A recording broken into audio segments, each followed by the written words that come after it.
Welcome to the Raynham Board of Selectmen's meeting. I'd like to call the meeting to order at 7 o'clock p.m. in the meeting of the Raynham Board of Selectmen on Tuesday, July 28th, 2020, and announce that pursuant to Governor Baker's March 12, 2020 order suspending certain provisions of the open meeting law, General Laws, Chapter 30A, Section 18, and the Governor's March 15, 2020 order imposing strict limitations on the number of people who may gather in one place, this meeting of the Raynham Board of Selectmen is being conducted with the public body members, that is, the members of the Board of Selectmen, in person at Veterans Memorial Town Hall at 558 South Main Street, and with the general public following the proceedings remotely.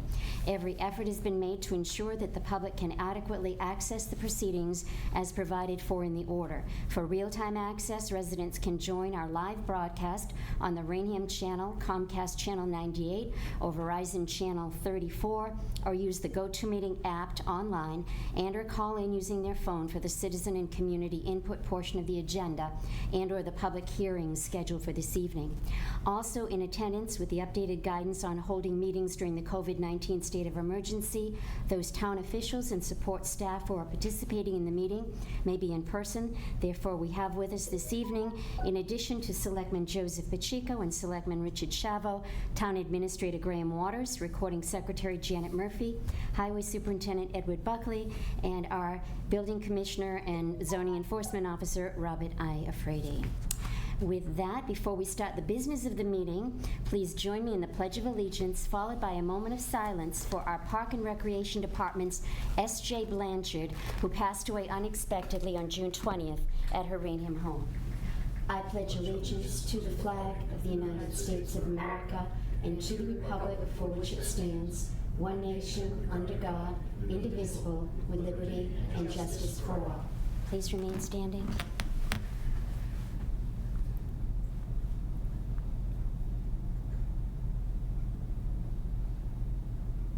Thank you.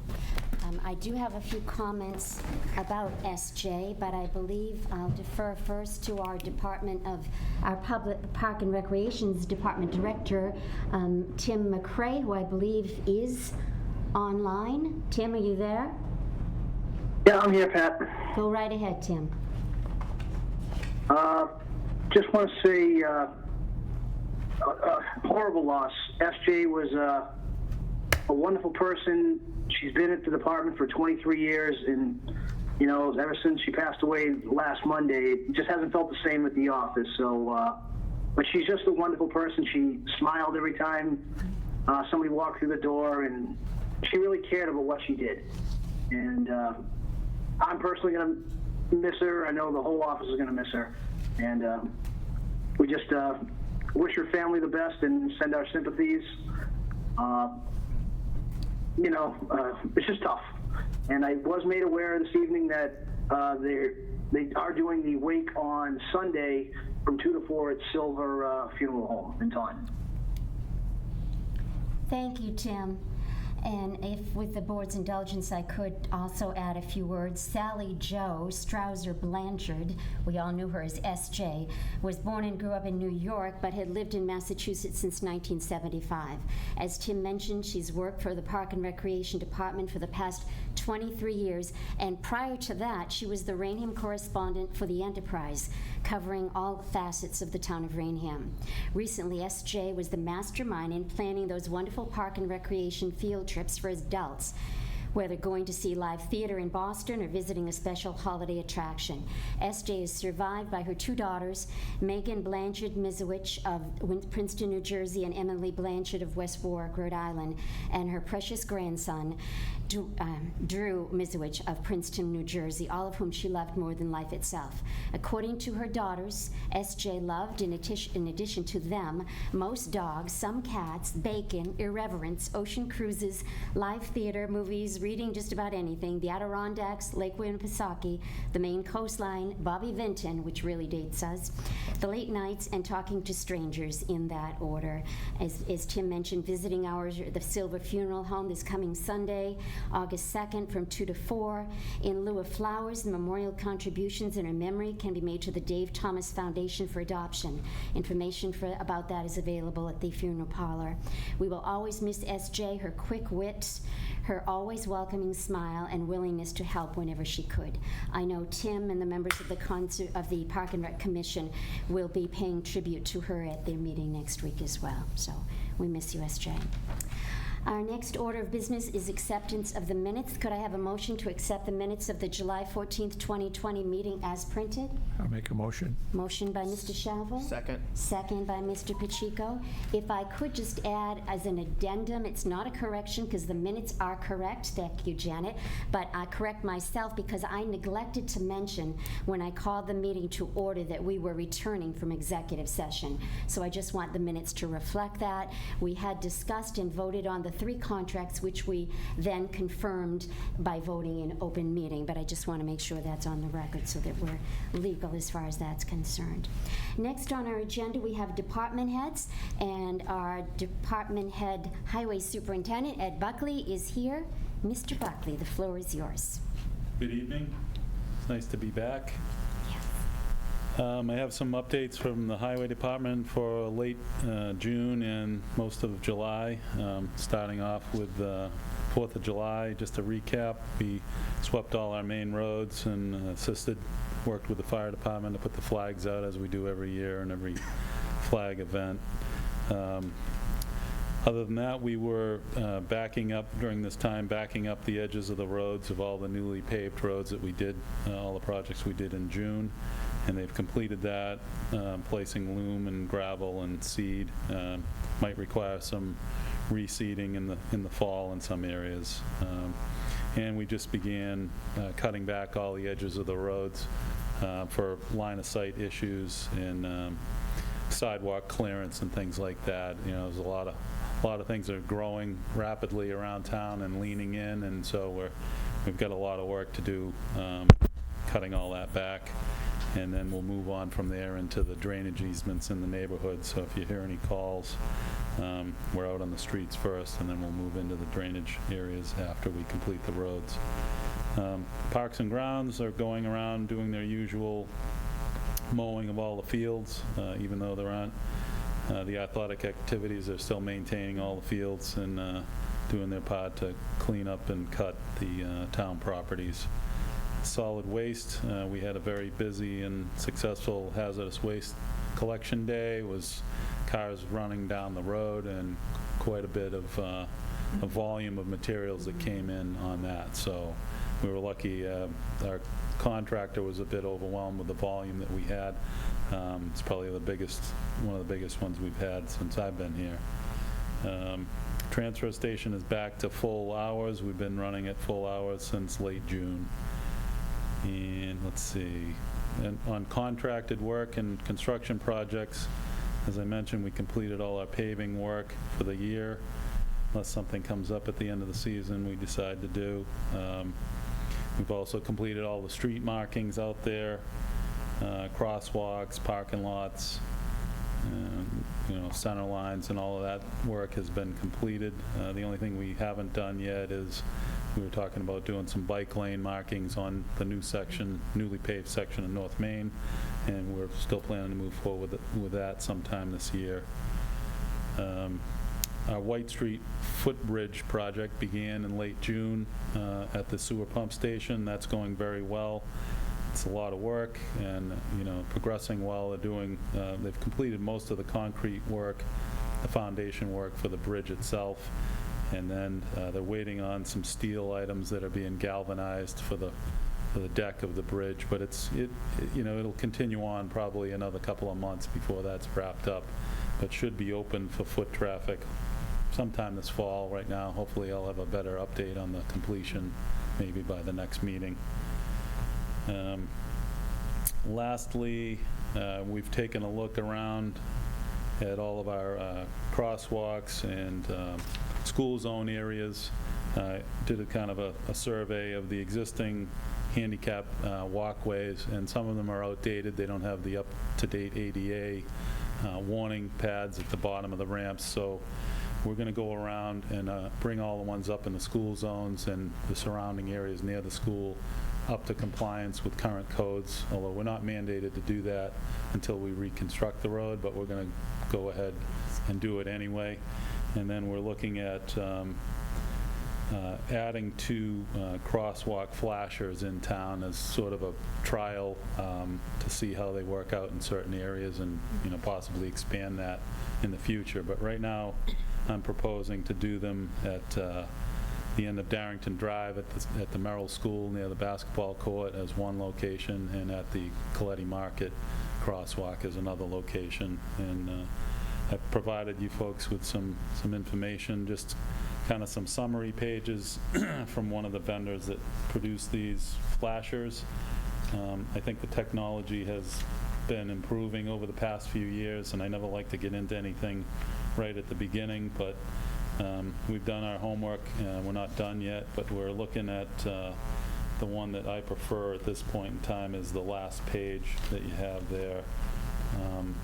It has and there's some literature in here about the warning flashers and whatnot, or if you want to look further into what we have, there's a website here. But this one has a intermittent flasher mounted below the pedestrian sign, and it has a high rating of success in studies for preventing or reducing accidents at crosswalks. So there's one of these I looked at in Brockton that was just installed in the past month on Route 27 near a gas station project, which is pretty much identical to these ones. So if anybody's interested in taking a look at how they work, there's also some on 104 now in the Bridgewater side. They're about 5 years old near the apartment complex. I don't think those are quite as brilliant or stand out, and maybe not quite as effective as these ones that we're looking at. But there are several design choices. There's another one that has flashers around the sign itself. But I think overall we're going to try to go for, at least at these 2 locations, go for the brightest and most visible. So I think that's all I have. I'm sorry? Oh, yeah, this afternoon I actually received a phone call. So it's not directly from Mass DOT, but I got word that we're on the list of awards for the small bridge grant for Gardner Street. So there's a $100,000 grant. Wonderful. We applied for that about a year ago, and I got a call out of the blue this afternoon that said, what are you doing about the grant? So I guess the information just came out yesterday, but we haven't got it yet from MassDOT, so it's not 100% official. Right. But we're pretty happy about that. Sounds great. Anything? Yeah, a couple of things first. Congratulations to you, Ed, and your team for that grant.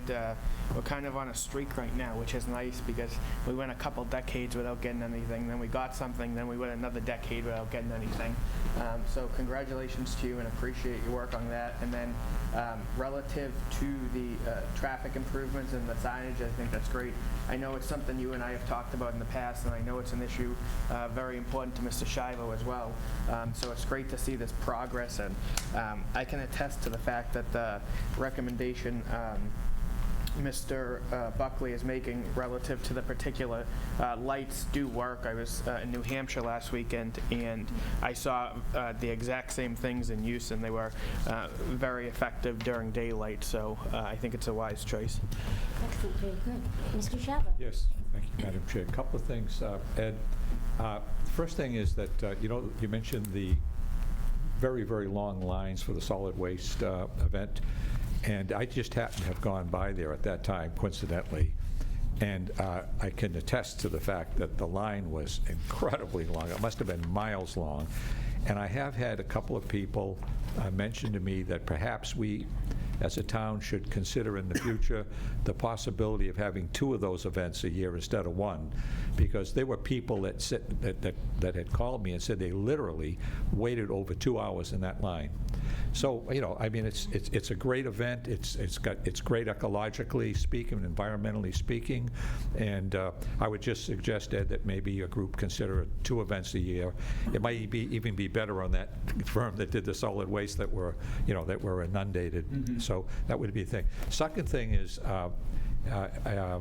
you mentioned that the transfer station is on a full schedule now?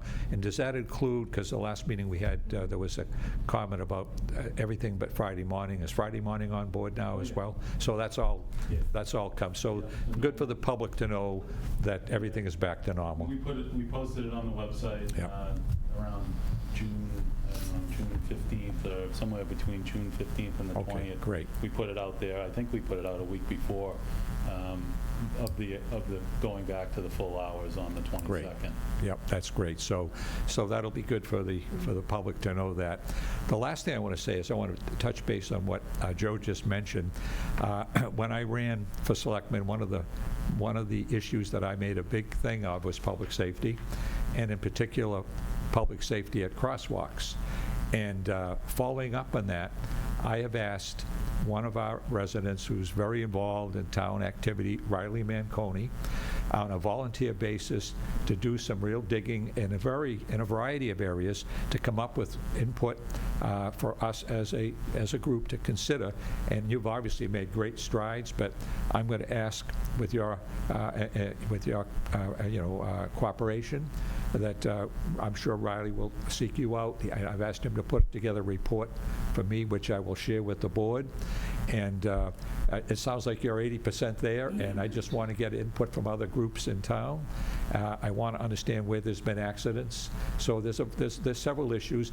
I will share this letter. I'll put this a letter I wrote to Riley asking him and to do some volunteer work, and I'm sure we'll share a copy of that with you. And it sounds like you've made great strides. So I want to congratulate you on that, because as Joe mentioned, that's a very important issue to me, and also congratulate you for sure on the grant.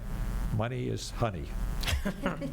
Thank you. Yes, Okay. I certainly appreciate any assistance and extra set of eyes and opinions I on, will take care of on the that. pedestrian. Well, Good. I believe Front. Riley is just starting college at Bridgewater State, so Yep. what a great project for him. It is. I'm sure he can do some research on that. Yep. And sidewalks is a big issue. When we did our town survey in the fall of 2018, it was one of the top concerns, sidewalks and crosswalks. And at our workshop the other day for the master plan, again, it was raised, people concerned about sidewalks, especially people wanting to get out and do some walking and, get some exercise, sidewalks and, and crosswalks. Yep. I did- Really important. Sorry, I didn't mean to. No.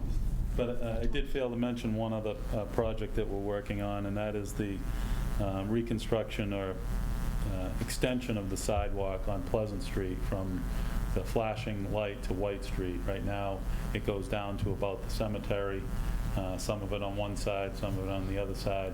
And we've been looking at that now for a while, but I'm proposing to do a sidewalk on one side, on the fire station side, or the school side, connecting from that intersection down to where we left off.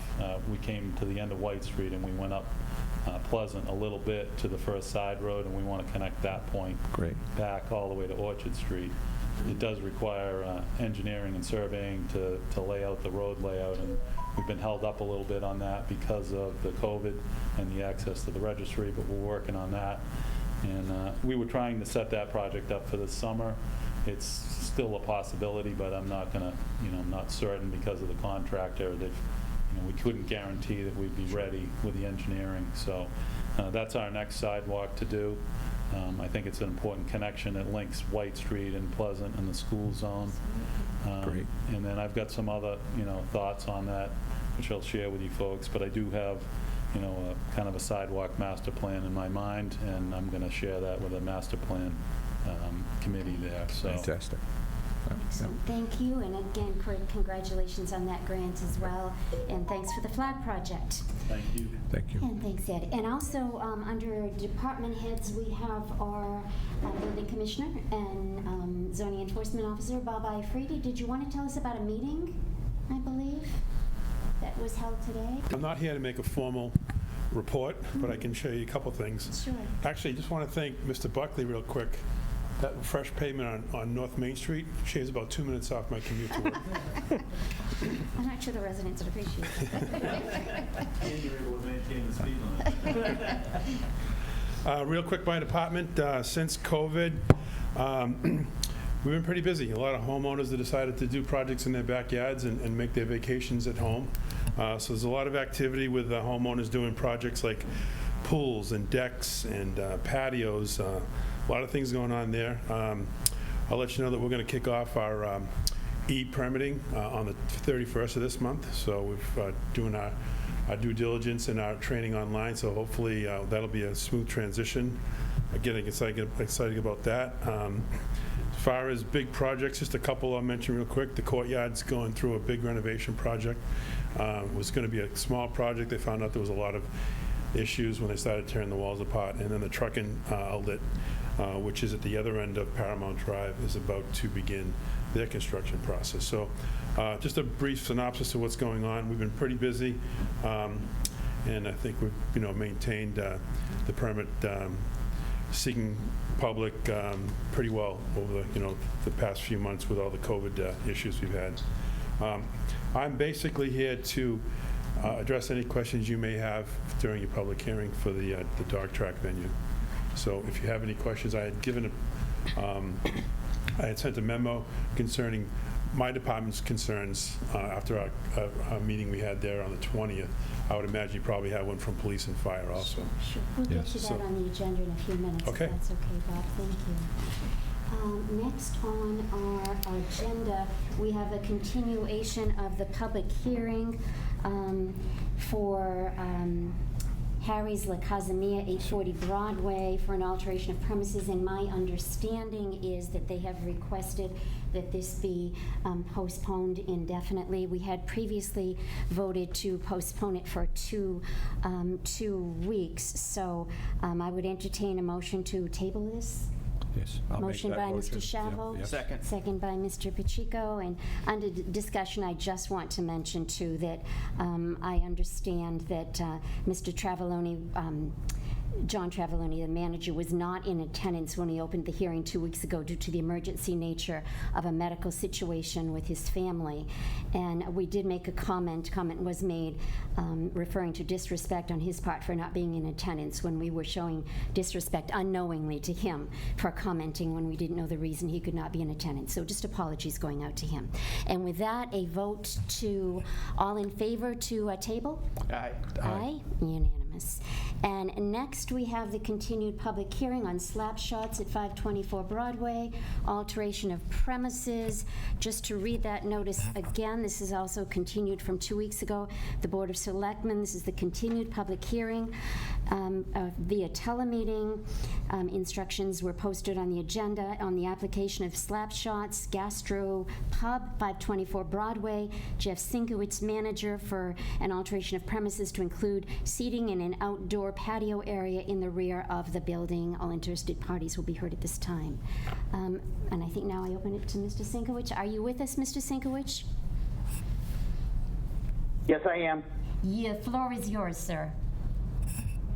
How you doing? Good, Okay, thanks. so we tabled it for a couple of weeks with Mr. McDonald's concerns about noise ordinance and things of that nature.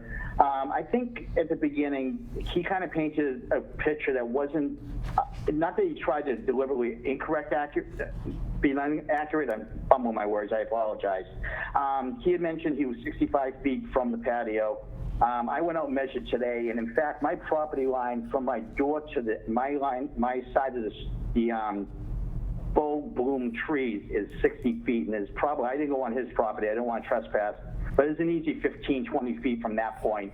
And the patio is set back, so from that point, I measured from my property line to the front of the patio, and that's 75 feet. So we're talking about 100 feet to his bedroom, basically. I just want to make that clear. I have a 6-foot fence, and there's a lot of trees in between. I know his initial thought was it was going to be an open patio with no fence and a party atmosphere and smoking and drinking and things of that nature, which is absolutely not. It's a tranquil dining experience. That's what they created. We have umbrellas to keep the sound down. We have the fence to keep the sound down. He's had issues with noise in the past with people smoking outside the dining room door, and he didn't know that I had also changed that policy like a month ago, where there's no smoking allowed on that side of the building whatsoever. I mean, for 3 reasons. Obviously, courtesy of my neighbor, but I didn't want anybody smoking in front of the main entrance because now we have a hostess, and that's our primary entrance now, and I didn't want the smoke drifting into the patio while people were trying to eat their food, especially people that don't smoke. They find that offensive. I told him the plans. He voiced his concerns, which is absolutely fine. So I followed up. I called him immediately after the meeting last week, and we talked, and he told me all his concerns, and and we were doing the best we could to have the communication. I followed up last Monday, which would have been 2 weeks of the patio open, only one of which he was here for because he travels for work. He said we were making progress, but he wanted a good trial period. He was indicating he wanted to keep this to the end of the month, which I find very unnecessary. I don't understand why this can't be decided right now. And he said before he made his decision, which made me believe that he's the sole card holder of my project. He voiced his opinions, which I took care of. And I'm a very transparent person. If he has an issue, come over and talk to me about it, no problem. Some of his concerns were things that I've never even heard of until this whole patio thing came up, which is fine. The one thing is that we are absolutely in compliance with town laws. We do not make any noise after 10. In fact, it's closed by 10 o'clock most nights. I mean, maybe weekends it might be a little later, but if the town tells me 10, it's 10, that's fine. But there hasn't been any noise complaints at all. In the 6 years that I've been there's been no noise complaints. And before I built this project, I can find, and I had the town officials consult with me exactly on how to do it and the proper way to do it, and I went over and above as far as doing it and the safety of the public and everything of that nature. He travels a lot for work, and that's what this is where I disagree. He's not home enough to get a good guideline for this, and I don't understand how I have to wait based on his schedule when he's the only one in the neighborhood that doesn't want this to happen. He suggested a fence. I told him I didn't think it would make a difference, but I'm willing to listen to what he has to say. He wanted to split it with me, and I told him I think it's a waste of money, but if that's what it's going to take, then I just need something signed where this all gets put away when I put that money up. I want some kind of assurance that I'm not going to get bait and switch just because it's just for a new fence. So once I agreed to doing that, all of a sudden he didn't have the money to do it. So I'm like, all right, whatever. So the concerns that he had was, people arguing in the parking lot, loud talking. Jeff, excuse me, I have to break it. Jeff, please stop. Okay. What?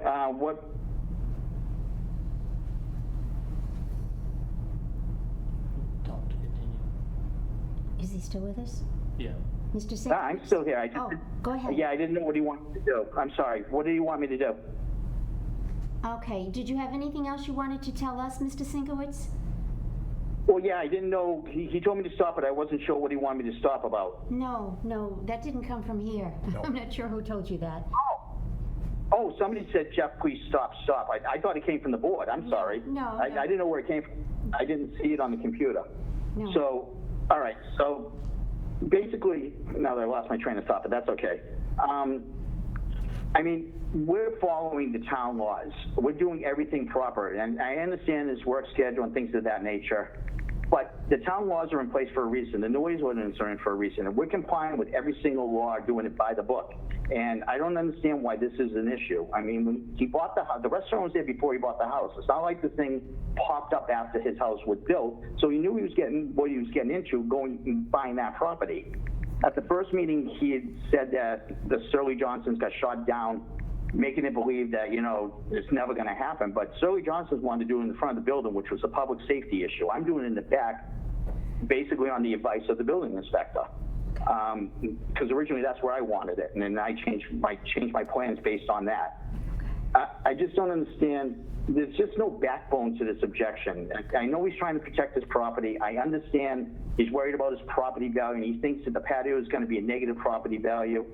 I don't understand it. We had a conversation about an hour before this meeting, and he basically told me if I didn't agree with it, he was basically going to make it very difficult for me. But then he's telling me he's only home half the month. So if he's never home, how is this an issue? Okay, if you think you've presented your case, Mr. Sienkiewicz, I'm going to let the board see if they have any questions, and then we'll open it up for public comment, and we'll give you a chance to speak again. Any questions from the board, Mr. Pacheco? I don't have any questions at the moment. Okay, Mr. Chavo? Yes, just one question. I'm curious, what would the fence have cost that he and the other person were going to share? What was the estimated cost of that? I'm just curious. Did you hear that question, Mr. Sienkiewicz? Yes, I did, and I don't believe he got a price. I think he threw out a number of $5,000, which is probably accurate based. I mean, I spent about $3,000 on the fence that I put up around my patio, which is, it was 240, it was 40. No, it'd probably be less than that. It was 40 feet long times 2, so that's 80 feet plus 30 wide. So it's 110 feet. So, I mean, I think I paid somewhere in that area. Of course, we put it in ourselves, so, I mean, you got to pay a fence installer. So his $5,000 might be accurate. I'm not sure, and I don't think he actually priced. I think he was estimating as well. Okay, thank you. Anything else, No. Mr. Chavo? No, thank you. Any other member of the public wish to speak at this time? If so, please state your name and address. Hello, yeah, I would like to speak. My name is Stephen McDonald. I live at 508 Broadway in Raynham, Massachusetts. Yes, Mr. McDonald, go ahead. Yes, sir, go ahead. You may speak. Oh, excuse me. Sorry, I was muted there. So first off, I'd just like to let the board know that we tabled this 2 weeks ago with the understanding that we were going to have a discussion about a fence.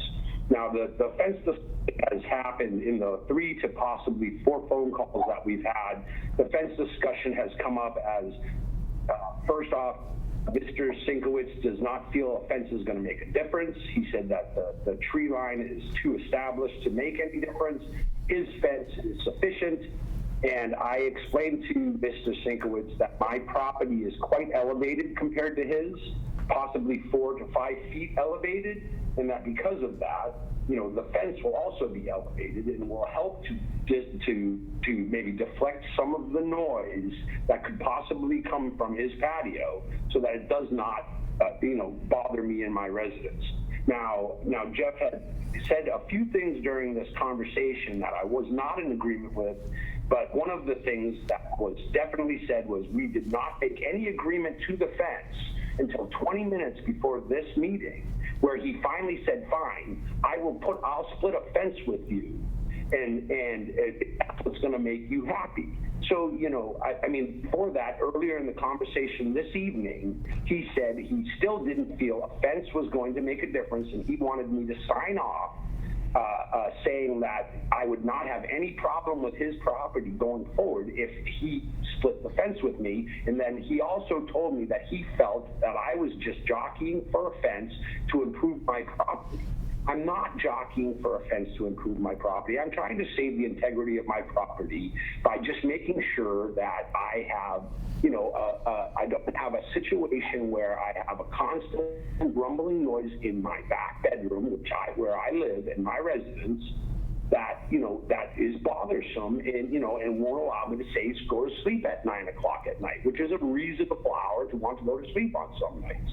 Now, that being said, I mean, I'm going to go back to my same argument is I do not feel the use of this outdoor dining space fits the surrounding zoning. He is surrounded by residential properties. He is established in that restaurant under a grandfathered established restaurant that was, years ago, we all know as a very mom and pop type of establishment with zero alcohol. This is now a sports bar, which attracts a different type of demographic. Second, I would like the board to know that I don't feel there has been sufficient time to establish a good understanding of how this will affect my residents. I just don't think 2 weeks is enough. Yes, I do travel for work. Yes, I do go out on the weekends. But I do think that if we give this some time, that maybe Jeff and I can have a reasonable understanding of how this will affect my residents. I mean, the possibility is it could not affect my residents, and I could be in fine agreement with it. But I think that for the time being, to establish a permanent permit for this patio is just a little too quick. A little haphazard. I think there's plenty of time left in the summer, and I think if I'm correct in Governor Baker's temporary permits and the allowance of this type of outdoor space, he has until the end of September. So there's a good baseline there, so that we can understand exactly what this will affect, how this will affect us. There is not a good established thick tree line between us. There are scattered old trees with some new growth in between us that falls very quickly in the early fall. And then there is zero tree line between us. I mean, there's just undergrowth. It's stuff that should be cut down if we're going to put a fence up.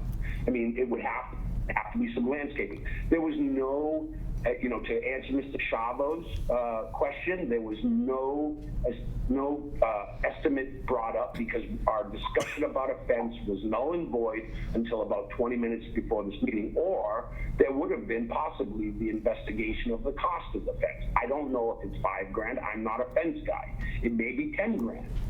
At this point in time, I'm not sure of that. And I don't know that I'm 100% agreement that his outdoor patio permit should rely on my financial involvement of a fence to help establish his business. I mean, I feel that this is a poor choice. I feel that it was a poor choice on Mr. Sinkowitz's part to establish a permanent patio in the location that he chose to put it in without having the agreement of the town or his abutters. I think he could have made a better choice. He said to me specifically that he could not put it on the other side of the building because it would have been a financial burden due to the fact that his propane tanks were there. Well, you know what? I get it. That's business.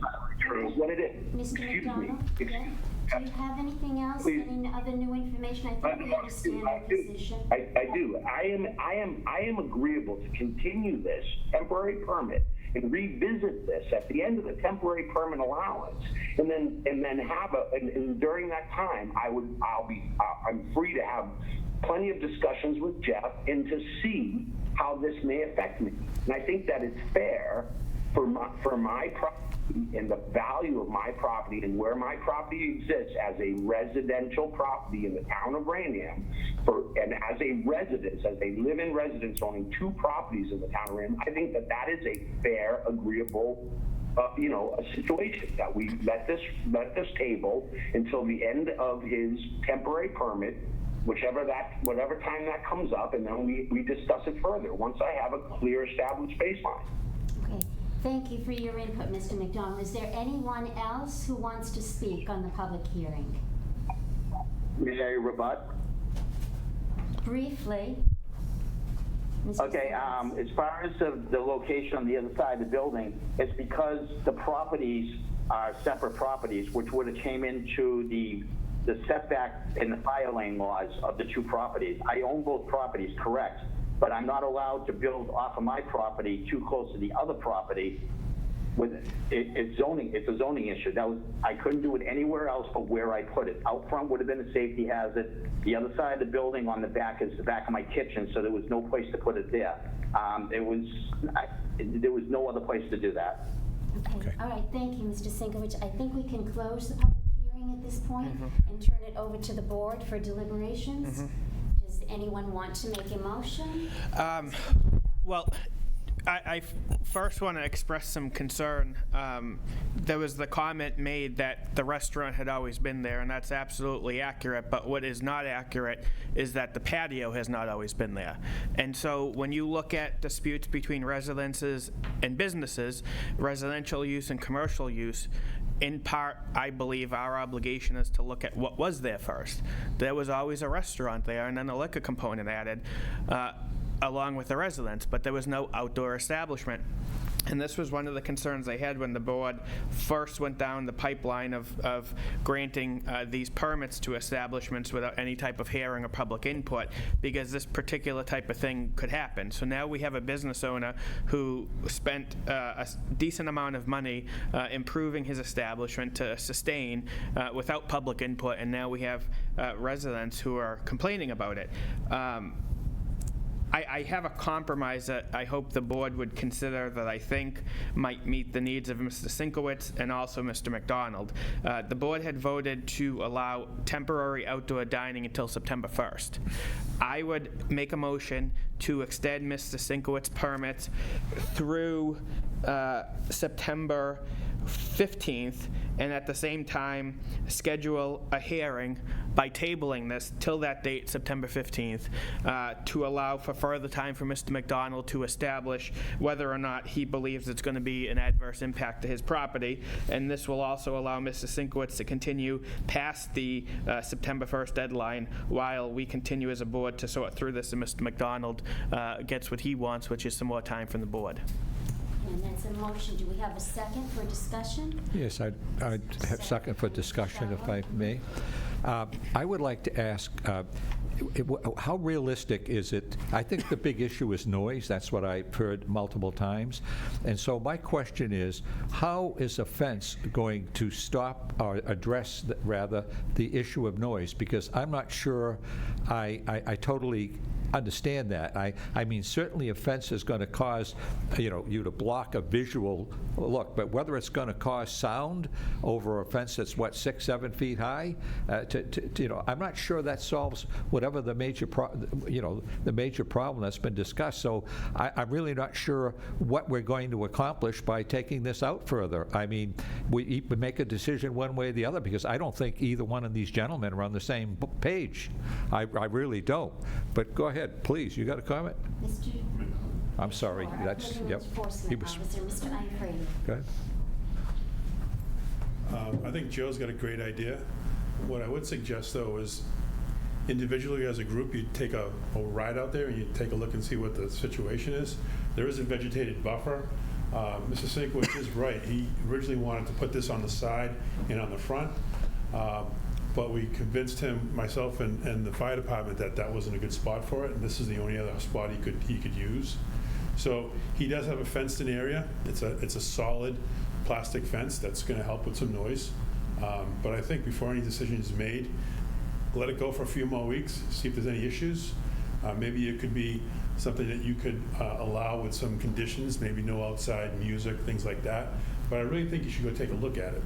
And then you get the feel as maybe you go take a look at it when it's in operation, and then you get a better idea as to what the situation is.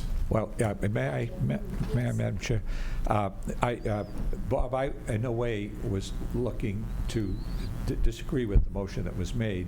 I was just raising the question. I'm not sure what, where the solution to this is, because frankly, I don't see a fence as solving the problem that the resident has. And I'm not disagreeing that he doesn't have a legitimate problem. I'm merely saying I really question the validity of a fence resolving his problem. The other thing I would say to that is, most of us have driven by that spot about 5,000 times. At least I have.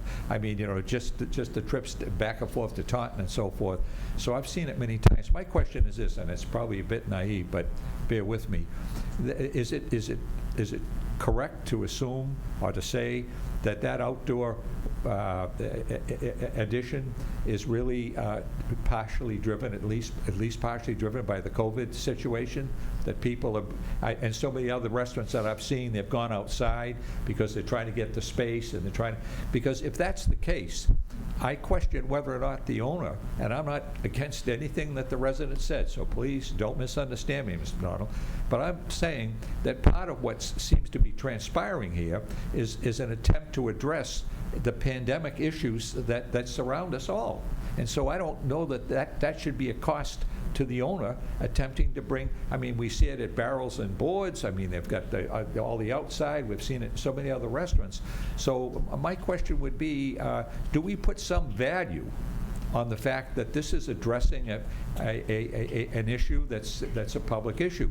I will agree with what, and support Mr. Pacheco's and your support of it, September 15th, but I really think we've got to take we can revisit this issue in September 15th, that's fine.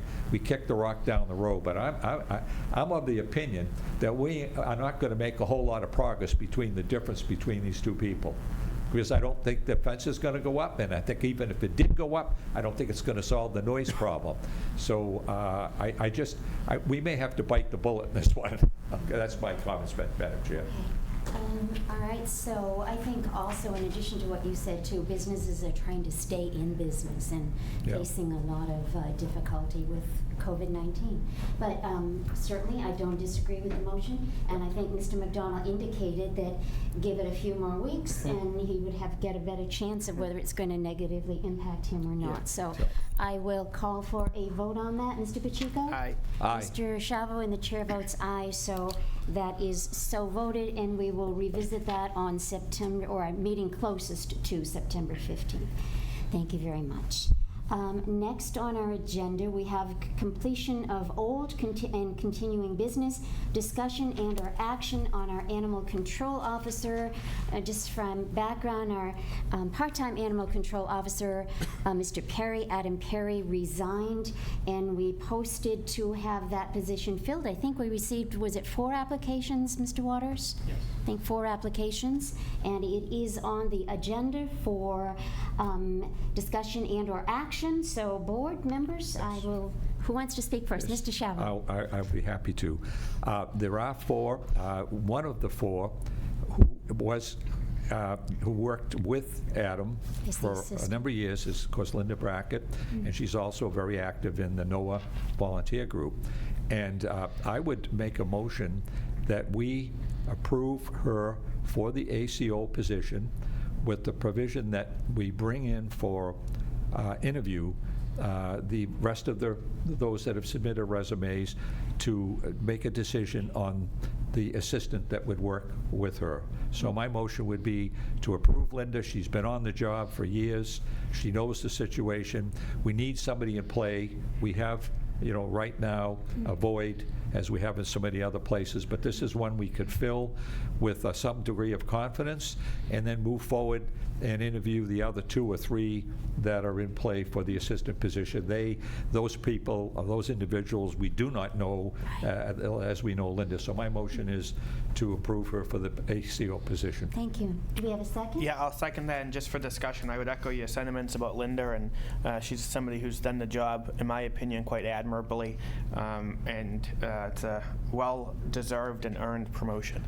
I would just agree with your comments, both of you, and call for a roll call vote. Mr. Pacheco? Aye. Mr. Chavo? Aye. Chair votes aye. It is so voted. And Mr. Waters, if you could arrange for us to have interviews, and obviously then we can have Ms. Brackett's input as well. Exactly. At the interview. Perfect. So that works very well. Thank you very much. And next we have the Robert Paul Group Raynham Live. This was also postponed from our last meeting. A proposal to have concerts at the Raynham Park. And I believe we left it that we wanted the proponent to meet with our police and fire chief and any other relevant departments for comments on that. And I believe you had some input for us, Mr. Iafredi, on that.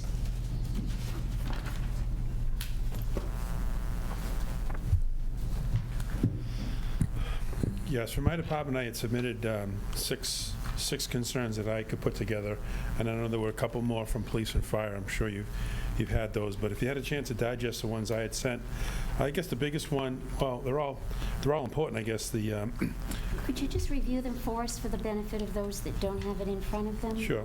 The first concern is all the electrical connections and all the structures need to have permits and be inspected before they get put in use. They talked to us about having vending trucks for food. That's a Board of Health issue. That needs to be vetted and approved by Board of Health for special events. So that needs to be taken care of. Sanitary facilities, when they first showed us what their plan was, they showed all the sanitary porta potties up against 138. In their new plan, it looks like they've addressed that, and they've moved them more internally, so it protects the public from being up against the roadway. Another thing to take into consideration is we do have a noise ordinance. We discussed this on site. Our noise ordinance goes from 10 p.m. to 7 a.m. However, if it's a licensed establishment, you have the right to adjust that. But I would be concerned about very late venue allowance, because you do have a couple of residential neighborhoods that are within shouting distance of the venue.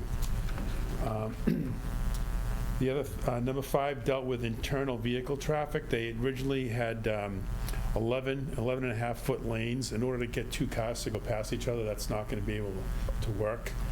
Typically, the planning board rules and regs call for 24 feet. You'll see 24 feet in any commercial venue, so 2 cars can pass. In their new plan, they've addressed that, and they made it up to 18 feet. Still think that's kind of tight. Maybe they should reduce a few parking spots, because they're up to 600 total spots. Those lanes should be a minimum of 20 feet. Give 2 vehicles opportunity to pass each other, just in case there's emergency access required in any particular lane as they show in their plan. And the last thing, just to bring to your attention, this is nothing from the building department. However, the local licensing authority is this board. They did discuss that the first venue was going to be alcohol-free, but they do have plans on bringing alcohol out to the site after the first week if they are successful and they have enough people to the venue. So you need to address that however you feel is best to address that. Those were my concerns from my department. If you have any questions, I can help you answer them. Okay, thank you, Mr. Iafredi. Anyone have any specific questions for Mr. Iafredi? None for our department heads. I personally would like to hear from the applicant and hold Okay. my comments till then, Okay, we also have input from the police chief and the fire chief. Would you like to hear that now or after the applicant? however you want to handle it. Okay, this is from Fire Chief Brian LaCivita. Some of the issues we addressed were traffic flow for emergency vehicles. We need a separate entry and exit way to bring our apparatus in and out of the location if an emergency arises.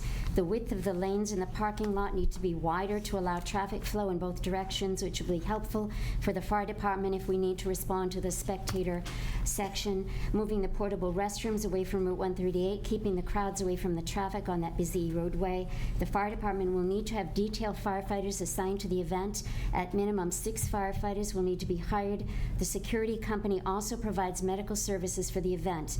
The staffing should cover the needs of the event depending on the amount of spectators and the type of musical acts. Musical acts could warrant greater staffing needs that will need to be evaluated if this event is approved. COVID presents an issue. I do not want people to become ill 2 weeks after the first event and have it traced back to Raynham.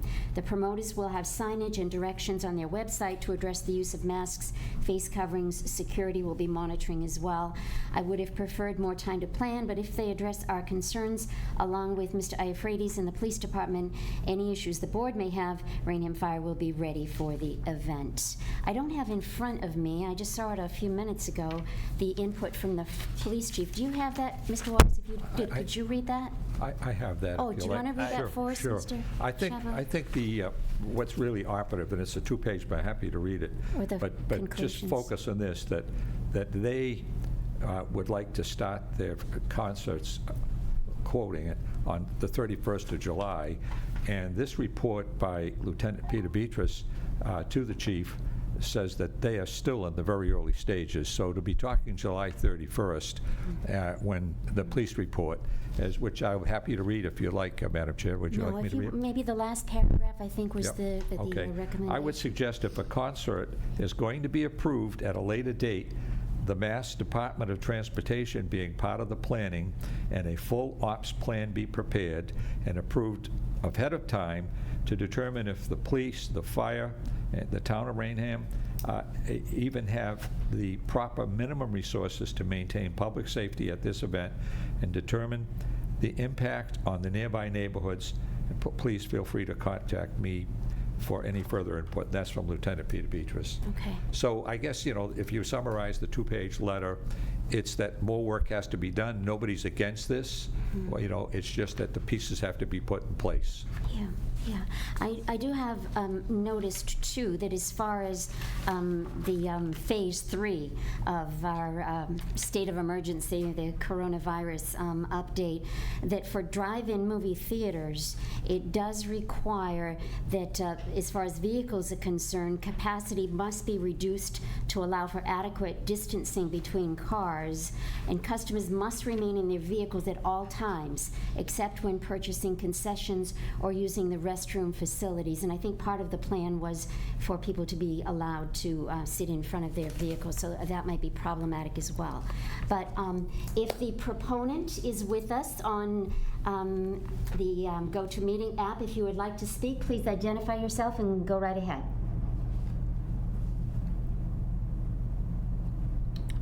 Is anyone there from the proposal for Raynham Live? Yeah, there's some.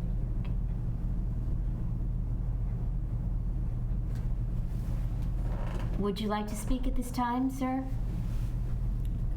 Could he be muted? You might be not muted. Yes. Can you hear me? Yes. Go Yes. right ahead. Great. Sorry about that. Hi, my name is Jolie with the Robert Paul Group. We are working with the Raynham Park to aim to produce Raynham Live. Jolie, can we have your full did meet name? with the building, fire, and police last week on site and feel we have answered all of the concerns. We can absolutely make changes to the site plan and the distancing between vehicles as we press forward. We have a team on the line that specializes in traffic and security to ease concerns and answer any questions that you guys may have as we press forward in that. Could I again? Also, we wanted to make a quick correction. We aim to go live on August 7th, not the 31st. Okay. And could we just have your full name and address for the minutes, please? Sure. My name is Jolie Barone. I'm at 425 Washington Avenue, Chelsea, Massachusetts. Okay, thank you, Jolie. Any questions from the board, Mr. Pacheco, for the proponent? I think she had said, Madam Chair, that there was a team on the line. I don't Okay. know if, is she adding anything or? Do you have anyone else who wishes to speak, Jolie? Yes, Ryan, if you would like to talk about traffic flow and maybe your experience in doing this across Massachusetts thus far amid COVID. Yeah, so hi, my name is Ryan McGilvery. I work for Dave McGilvery Sports Enterprises. We're an event management company based out of North Andover, Massachusetts. We handle events such as the Boston Marathon. We've handled events as large as the Singapore Marathon, which is 60,000 people, the Utah, Salt Lake City Olympics, and we've recently pivoted this past spring to offer drive-in movies, live events, town meetings, actually, and graduations all over New England. As for the traffic flow for this event, everyone will enter off of 138, whether they're coming from the east or the west side, enter into 3 lanes. Thus, that Cindy and her team will screen the cars, make sure there's no illegal or she can certainly speak further to this because she's more on the security side of things, but illegal or alcoholic items, and then the cars will enter in a 3-lane system. We're able to park 3 rows at a time. All cars will be parked socially distant. Based off of my experience with doing these, we've done events as large as 600 cars, as small as 86 cars. This is the most socially distant event we've done so far, with the capabilities of people having an area next to them to tailgate and then a space between them and the next vehicle. So this certainly goes above and beyond what any town has or city has required. We actually have one in the city of Boston, and this plan going into this one is certainly well above what Boston even required. And then as for the exit strategy, we'll enter people into 2 lanes. We'll exit them onto 138 with a police detail. For 600 cars, we've been able to exit a parking lot in 27 minutes. Seeing that people are planned to be able to tailgate for this event, I would expect the exit between the time that the people wrap up their stuff and get in their car and exit the lot would probably be about 43 minutes. But we do a controlled exit where we exit one lane at a time. From our experience, we've noticed that everyone just kind of tries to do whatever they want. But like I said, we do a controlled exit with our trained staff to be able to get them into their exit lanes and head out to 138. But that's basically just kind of a background on the traffic control. Like I said, we've done many of these events from live events for town meetings and graduations to massive drive-in movies from Connecticut, New Hampshire, Rhode Island, Vermont, and Massachusetts. Okay.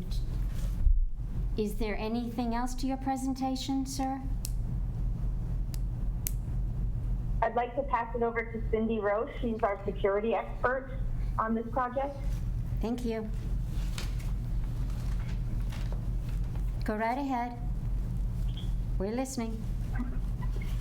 Thank you so much. My name is Cindy Roach. I'm from R&R Event Services. I'm actually based out of Maine, but also am based out of the Concord, Massachusetts area with my company.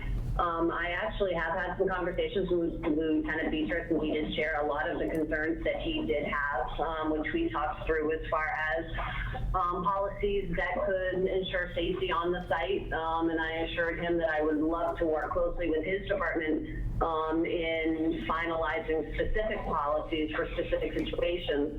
Our company handles things more from a customer service perspective in dealing with issues and de-escalating potential issues, as well as problem solving. Our way of dealing with patrons comes more from the experience of resolving issues and not creating issues, which I think is what makes us a little bit different than some other security companies who come from a different type of background.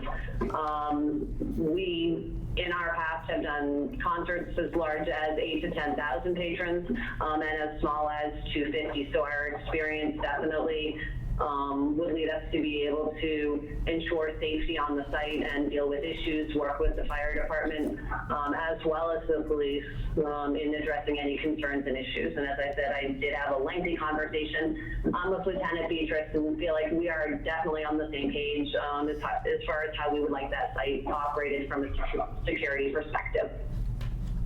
Okay, thank you. Is there anything else? No, this is Jolie again. Thank you guys for hearing us out. We are happy to keep an open dialogue and work with you guys to make this something that everybody can enjoy in the area and kind of bring some life back into this COVID time that we're all dealing with. We appreciate you. Well, and thank you. I know this is difficult conducting it this way. Members of the board, any questions? Mr. Pacheco. Yeah, Jolie, question for you. I will be honest, I still have some concerns based upon the feedback we received from our 3 department heads. I know you're looking to move it, I think you said August 7th. What would another delay by this board do to you? Would you still be able, if at some point the board approved it, to put on a program? I feel, again, that we have some significant concerns from our departments that still need some resolution to them. However, I'm trying to maintain an open mind, recognizing you're doing this in other communities and recognizing that I think the board has to be open-minded to different opportunities given the public health crisis that we're dealing with. But I think the board's also first priority has to be to maintain the health and safety of our own staff who are going to be assisting you if this were to go forward, and they're expressing concern about that. Sure. So our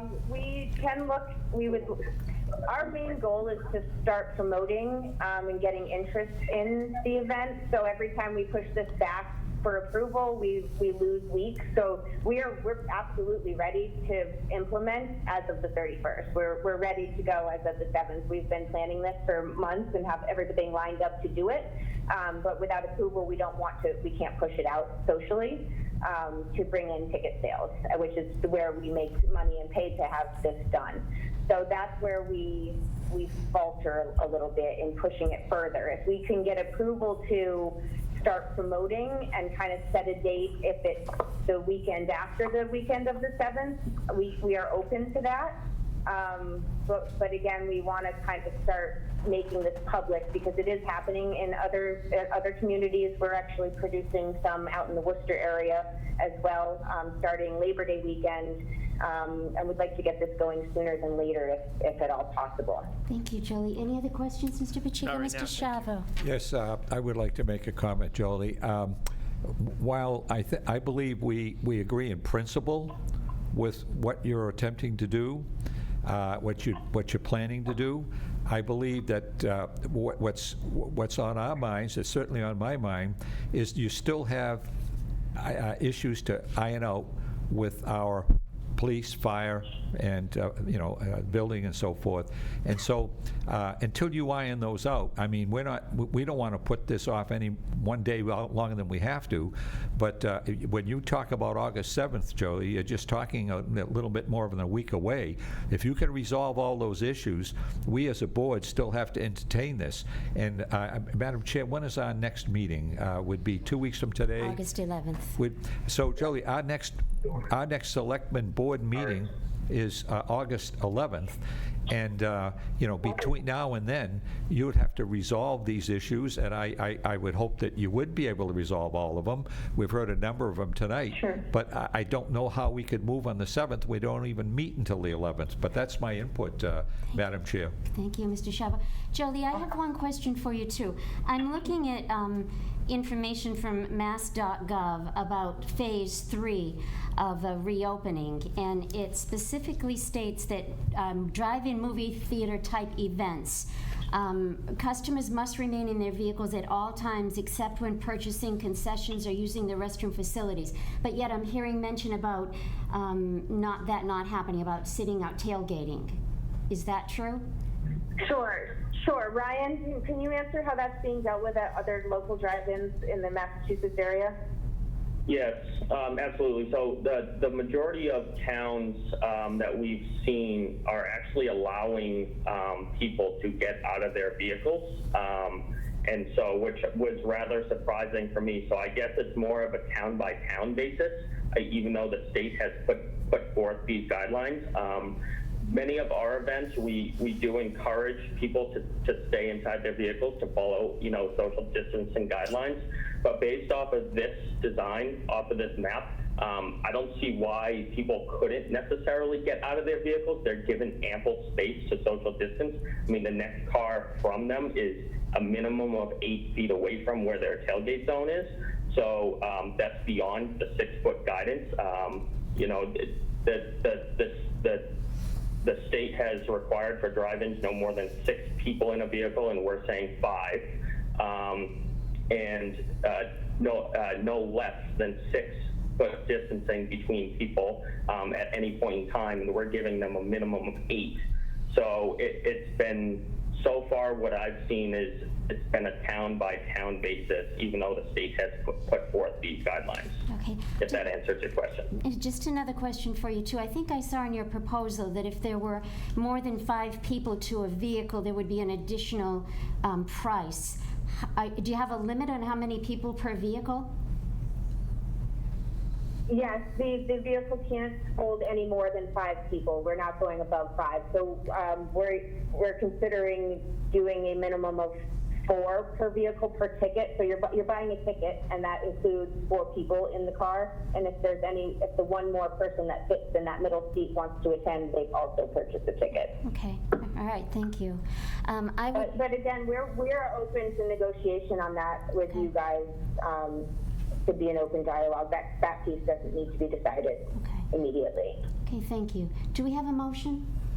I would motion to take it under advisement for 2 weeks, but also I would request if the applicant is so obliged to submit to us the communities in Massachusetts that are hosting this, and potentially our department heads can reach out to those communities and see what safeguards they've put in place to accommodate this.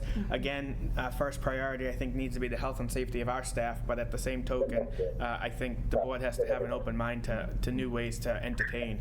Our staff and our residents, Yes. obviously, yes. Second for discussion, Mr. Shavo. No, I will second the motion. Okay, and I would just say, too, when do we expect to have a health agent on board, Mr. Waters? We have interviews coming up this Friday, so depending on how those interviews go. Okay, because obviously I think a health agent would need to have input on this as well. So we have a motion and a second on the floor. All in favor? Aye. Any opposed? Aye. It is so voted unanimous. Thank you very much for the input, Jolie. Perhaps, Mr. Waters, we could put together, compile a list of the concerns of our police chief, our fire chief, and our zoning enforcement officer, and provide it to them so they could have a little checklist all in one spot. Good idea. Okay. Thank you. Okay, next on our agenda, we have a joint meeting between the Board of Assessors and our Board of Selectmen, and I understand the Board of Assessors is meeting this evening, so you're already in session, as we are, so we don't need to call any additional boards to order. And this is because we received a letter from Michael Lally, a longtime member of the board and very involved in our community. And Mike, you're leaving us, and we're so sorry to hear that, but I wish we all accepted your resignation with deep regret and wish you certainly the very best. But we do need to feel, now how long have you been, Mike? On the board? On the assessors, Yeah. probably, I served 15 years, then I came back in 16. Mike, would you come up to Oh, the, I'm would you sorry. mind coming to the podium so everybody can hear you? Let's see. Prior to my resigning back in 13, I had 15 years with the board. And then prior to that, I had a couple years on the rent control board and about 11 years on the finance committee. Wow. So it goes Lot of back dedication. a ways. It Yeah, does, and since we the thank you 80s. very much for all your service. Thank you. Thank you And very now- much. Now we need to fill your position. And I understand that the way I conferred with the town clerk and the way this is handled, it is a joint vote of our board. And unfortunately, you can't vote, Mike, Oh, okay. on this, but it is the other members, which we have with us, Jen Oldfield, and also our new member, Sarah Brennan, welcome. And so I would open it up to nominations for the position of assessor, and this would be through the annual town election next April. And at that point, the remainder of the term would be on the ballot. So do we have a motion? Madam Chair, we had two applicants, Mr. Bill Lewis and Mr. Chris Gallagher. Mr. Gallagher ended up withdrawing his name from consideration. But with that, I would motion to appoint Mr. Bill Lewis, who had been an assessor, I believe, 5 or 6 terms. But I also think, and it's important to note, because I'm always hesitant when we do appointments of elected positions as to not give somebody a heads up on a campaign, Mr. Lewis has committed to not running in the April election. And so he's willing to step forward out of retirement to assist the town through April, but will not be seeking the office in April, so it will be a true vacancy. Okay, all right, thank you. And do we have a second to the I will motion? certainly second by that, Mr. yeah. Shavo. First of all, any other nominations? Seeing none, I will close the nominations and do a roll call vote. Mr. Pacheco? Aye. Mr. Shavo? Aye. Mrs. Oldfield? Aye. And Ms. Brennan? Aye. And the chair votes aye, so it is unanimous. And we go to one long-time serving public servant to another. So again, thank you so much, Mike, and we send congratulations and thank you for stepping forward to Bill Lewis. Thank you so much, and thank you for joining us. And continuing with our agenda, we have September 14th, 2020 special town meeting warrant. Mr. Waters, what can you tell us about this? Sure, this warrant needs to be opened by the board. The board has to vote to open the warrant. On the cover sheet, I included a draft calendar of dates. I will note that the Finance Committee dates of August 3rd and September 7th are tentative. At the last Finance Committee meeting, there was discussion that those dates might change, so once those are finalized by the Finance Committee, I'll bring those new dates forward with a new timeline. Sure. So the important would be that if we so vote to open the warrant this evening, and the deadline to present special town meeting articles to the selectmen would be August 16th. Correct. And then on the 25th, we would vote to close the warrant. Do we Correct. have a motion? Mr. Schaefer? Yes, I'll certainly make the motion. So the motion is to open the the special town meeting warrant at this time. Yeah, I'll second for discussion. Yes, Mr. Pacheco.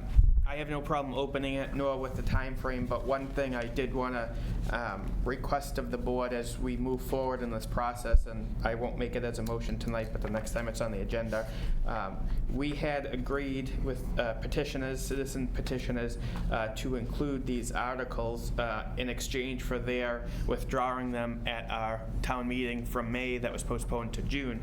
But in doing so, it puts submitted by the Board of Selectmen. What I would like to see happen on these articles is a note at the end of each one of them saying that they were originated as citizens petitions, that our submission is not an endorsement, and that the reason why they are here is because the petitioners worked with the town due to COVID-19. I think it's immensely important that the board not offer its official endorsement as a board on these articles, and that we as a group can have our own individual opinions on them. But I think when the town sees submitted by the board, it gives the distinct impression that the board supports it. And I can tell you firsthand that is not the case on some of these articles for me. Okay. Well said. Thank you, Mr. Pacheco. And a second, Mr. Shavo, would Second you is like motion. to, Nope. any discussion? No discussion, Madam Okay, Chair. all in favor? Aye. Aye. Any opposed? So voted. Thank you very much. And next on our agenda, we have discussion and our action on the open space for Raynham Preserve and Raynham Preserve East. And, Madam Chair. yes, Mr. Pacheco. I've spoken to Chairman McCray of Conservation on this issue a few times. I have no problem. I don't think anybody has a problem with taking an open space. That being said, the model they're looking to use, which is Whippoorwill Woods, the Concom and Chairman McCray had let me know, and I think he corresponded with the whole board as well, that they have some concerns that the provisions put in place for Whippoorwill are not in effect. So with that, I would make a motion to table this for 2 weeks and instruct the conservation agent, the building commissioner, and also town council look into whether the agreement that was put in place back in '03 is in compliance. And also, the Conservation Commission chairman said that there's a stop order from an outside agency. I don't know what bearing that has on the town, but I would need some more information on this. I would have got that, but I didn't see that until this morning, and then we just got these packets this evening. So that would be my motion. Motion to table for 2 weeks. Do we have a second? Yes, I'll second Second by that. Mr. Shavo. Any additional discussion? I have a question. Yes. Mr. Buckley, yes. I just have a question, being involved with the project with Bob over a number of years, Raynham Preserve. I know there were originally some hiking trails shown on the plans. I don't know what the status of the hiking trails are, but my only comment is that if the town takes that open space, that if we're committing to maintaining those hiking trails, because that would be a lot of maintenance on the highway department that we're already pretty spread thin at this point. So I didn't see anything that committed us to maintenance. And this board in the past, prior to you, Ms. Riley, we had denied some requests because we didn't have the ability to maintain it. But I think that's more to the reason why we want to see if they're even compliant on what they were supposed to be compliant on. I mean, I'm totally in favor of the hiking trails and open space like that. I'm just concerned about Yeah, we don't have the maintenance resources aspect. with an 11-employee highway It's department. amazing everything you do as it is, yes. Thank you, Mr. Thank you. Buckley. So Yes, yes. any further discussion? Mr. Shavo? Yes, Madam Chair. I do think it's important to note that in this memo from Collin McCray that the first, the concerns among them the National Heritage of State Organization for Endangered Species has put a stop work order on the project due to outstanding issues. So there are some things here that need to be resolved. And I think we need to understand more what, in much more detail, what the property is, how it's going to be developed. I don't have much on that. Do you all? Am I missing? So we're talking about utilizing this land according to some state requirement in consideration of issues like endangered species, but what specifically are we doing with this so that we can gauge whether or not we like what they're doing, independent of whether or not they can do it on that land? Right. Need a lot more information. Absolutely. Motion and second on the table. All in favor? Aye. Any opposed? So voted. Next, we have update on the Board of Health agent search. Mr. Waters. Sure, just to again reiterate that the Board of Health agent search is underway. We had over 35 applicants when the initial closing took place on the 17th. Interviews are scheduled for this Friday. I believe we have 3 or 4 potential applicants that we're going to schedule for interviews. We're waiting to hear back from a couple. So we have some promising leads. Once the round of interviews takes place, I believe the moderator will come back, and if we have a nominee, we'll bring it before the board, or if we have more than one, we'll bring it before the board. But that's where we are right now. Thank you, Mr. Waters, and I understand that our town moderator did put together his interview team. Yes. He was looking for somebody with a little background experience as far as health, and I believe Mr. Lubusque stepped forward, so that was really good. So we appreciate everyone who's volunteering to be on that committee. So I don't think we need to take any action on that. That was just an update. Next, we have discussion and or action, school district legislative letter. As I referenced last week, this was a request that we received from the Bridgewater Raynham School Committee. They are sending a letter signed by all members to the state legislators asking that, well, I'll just read it. This is from them, but they would like us to sort of join in their request that whereas if schools are to reopen this fall in the midst of the COVID-19 pandemic, it is the responsibility of each school district to do so safely and responsibly. And where it is the responsibility of the state to ensure that each school district is able to pay for the enormous additional staffing, transportation, and material expenses required to do this, and whereas the state cannot expect mandatory COVID-19 safety guidelines to be followed without also ensuring that each school district has the funds required to implement these guidelines, therefore let it be resolved that the state must guarantee every school district full reimbursement for whatever COVID-19 expenses are required to follow state mandates. We must ensure a statewide school reopening that is safe, responsible, and equitable. And again, it's signed by all members of the Bridgewater Raynham School Committee. Any discussion or action? Mr. Pacheco. I have no issues offering my support of correspondence. I don't know if I would use their template because it's a resolution. I'd rather do a letter. Sure. But outside of it going to our legislative delegation, I think it also should go to the state auditor. The state auditor is the only entity that has oversight over unfunded mandates. And if it's not funded, it could be deemed an unfunded mandate. And so I would say if we were going to move forward with that, and I'll defer to Mr. Shivo, that it should be included with the auditor's office. Okay, so a motion for a letter to go to our state legislators and our state auditor. Second for discussion, Mr. Shivo. Second, no discussion.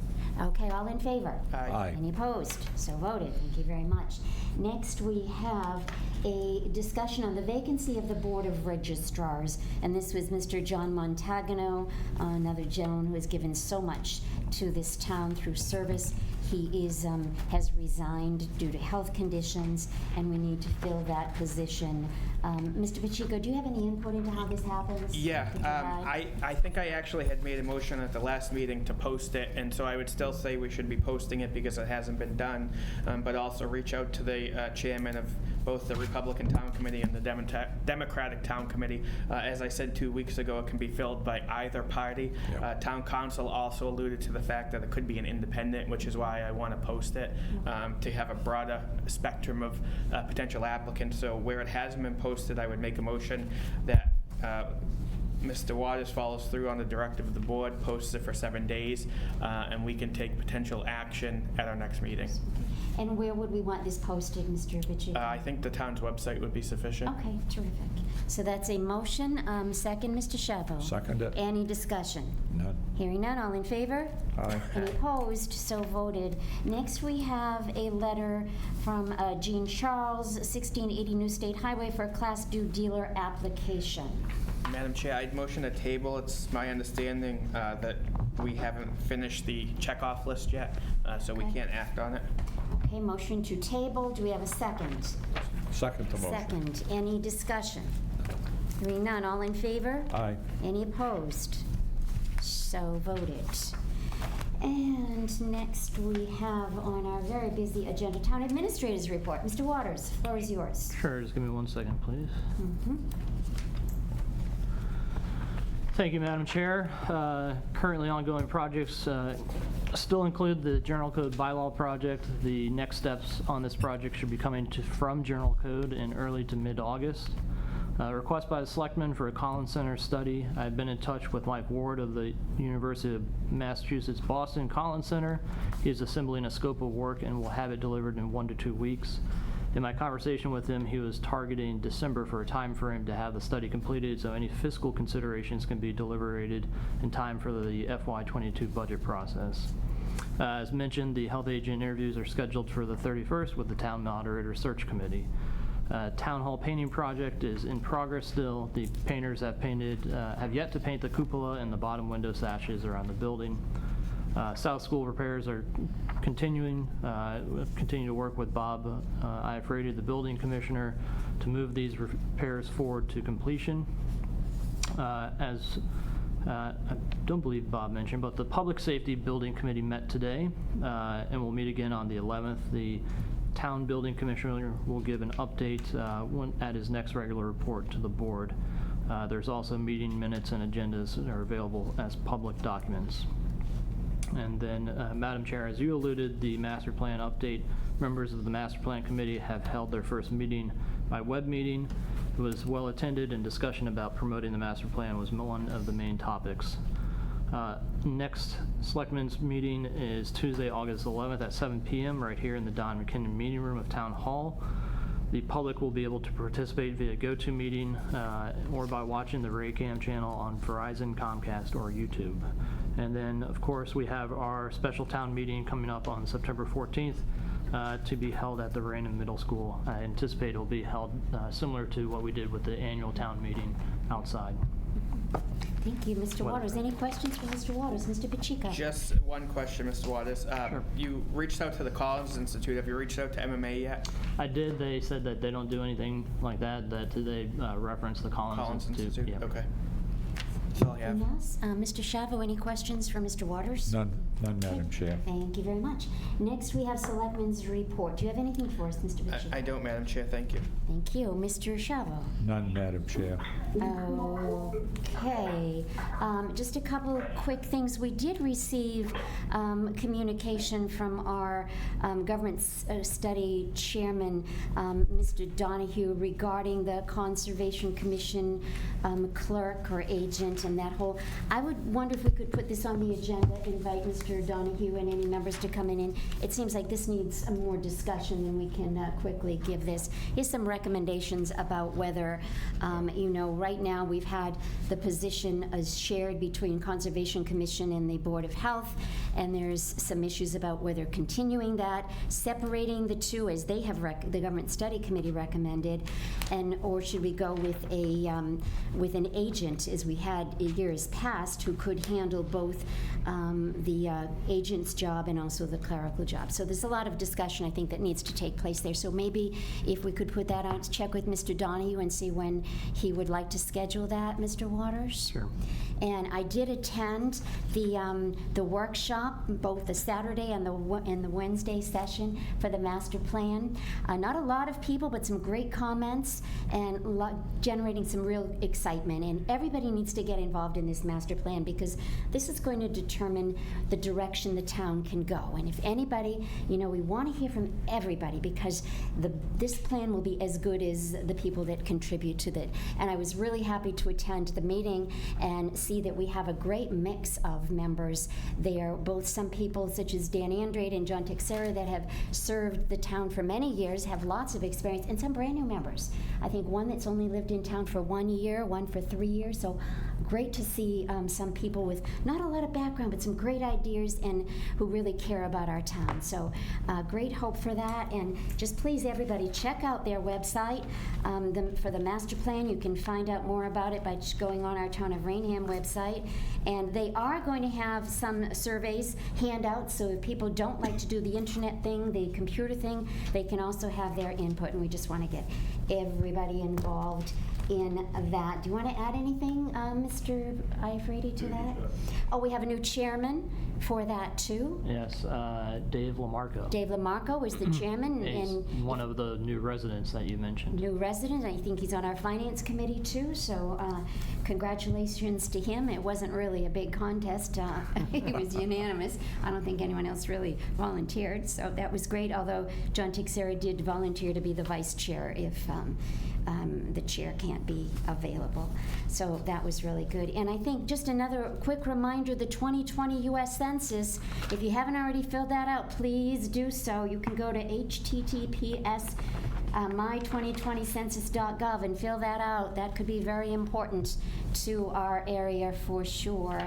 And I believe that is all that I have at this time. So continuing with our agenda, next we have correspondence. We got a letter from the concerning Associate Planning Board member, and this came from Mr. Dan Andrade. In 2003, the Planning Board considered adding an associate member to the board for occasions when they are acting as a special permit granting authority and the required number of voting Planning Board members may not be available for a particular hearing. The board sought the opinion of then Town Council Mark Antine as to how to proceed to add the associate member.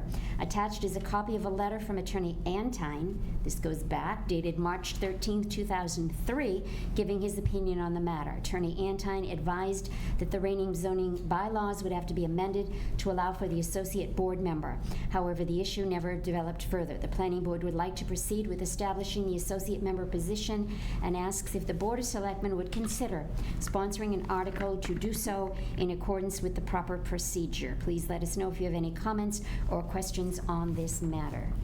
Board members? I have no issues if that's what the planning board wants, and I don't think it's a bad idea. Sometimes people want to serve, but they don't want to run for office, and this would allow an opportunity for somebody to serve without having to step forward as a candidate. And so if there's no objection from the board, I would motion to approve the request. Could we just table that for 1 week so we can put it on the agenda, and Sure. if anybody wants to give us any comments on that? So with that, if that's okay with you, Mr. I would- Pacheco, to table for 1 week? I mean, our Sure. next meeting, which would be Yeah. 2 weeks. I have no problem with that. I do want to say that, consistent with what was just said by Mr. Pacheco, that I think sponsoring a position as the associate member position is I think, a good thing, and having the review, as you mentioned, solidifies the approach. Okay, sure. So it's tabled and second. All in favor? Aye. Any opposed? So voted. We'll put it on the agenda for our next meeting, Mr. Waters. And we also have correspondence concerning senior center use for early voting. Our town clerk, Marcia Sylvia, the state legislature recently passed a bill mandating an in-person early voting period for the September 1st, 2020 state primary. The dates for early voting, people mark this down, will be Saturday, August 22nd through Friday, August 28th, 4 hours on Saturday, August 22nd, and 4 hours on Sunday, August 23rd, must be offered according to the new law. The proposed weekend hours would be Saturday, August 22nd from 12 noon to 4 p.m. and Sunday, August 23rd from 9 a.m. to 1 p.m. The rest of the early voting period, Monday, August 24th through Friday, August 28th, would be during regular business hours. I respectfully request permission from the Board of Selectmen to use the Raynham Senior Center located on 2215 King Philip Street for early voting on these dates. In the past, we've used the Don McKinnon Meeting Room in Town Hall, but due to the COVID-19 social distancing restrictions, I feel the Raynham Senior Center would be a better location for early voting for voters and poll workers. I've talked with Council on Aging Director Elizabeth Mora and Town Administrator Graham Waters about the possibility of holding early voting at the Senior Center. If the Board of Selectmen grant permission to use the Senior Center, I and my Assistant Town Clerk, Amy Canepa, shall coordinate what is needed with Ms. Mora and Mr. Waters. And that's signed Marcia Sylvia, our Town Clerk. Mr. Shavo. Yes, motion to accept her proposal, their recommendation. Second. Use the senior center. Okay, motion and a second on that. It is not on the agenda for a vote of approval. Do you think we need to put that, or it's fine to go forward with Early that? voting is a state thing, and all this Yeah. is designated location. As Sure. I understand it, she has to get into the secretary's office, a location, and she's it's- going to be short-staffed. Sure, okay. With that caveat, all in favor? Aye. Any Aye. opposed? It is so voted. Thank you very much. Press time. Any members of the press out there? I would be shocked, but any members of the press out there who wish to address us at this time? Seeing no one. Next, we have emergency business. Do you have any emergency business, Mr. Pacheco? None, Madam Chair. Mr. Shavo? None, Madam Chair. I have none. Citizen and community input. Any members of the citizenry out there who would like to speak to the board at this time? If so, please state your name and address for the minutes. Do we see anyone out there? Mr. Waters? Mr. Raynham Channel over there?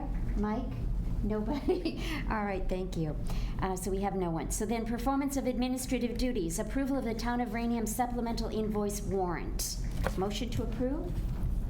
I make a motion, Madam Chair, to Motion approve. by Mr. Second. Shavo, second by Mr. Pacheco. All in favor? Aye. And Aye. Mr. Pacheco, it is so voted, unanimous. Approval of the Town of Raynham invoice and payroll warrants. Motion to approve? Motion to Mr. approve. Shavo, second Second. by Mr. Pacheco. All in favor? Aye. Aye. Any opposed? So voted. And approval of Raynham police invoice and payroll warrants. Those are all dated on today's date, July 28th. Motion to Motion by approve. Mr. Shavo. I second that. A roll call vote. Mr. Pacheco? Abstain. Mr. Shavo, chair votes aye. It is so Aye. voted. Lastly, motion to adjourn. I make that motion, Madam Chair. Motion to Second. adjourn at 8:35 p.m. Second. Seconded. All in favor? Aye. Any opposed? All voted. Thank you so much for staying with us for the meeting. Thank you.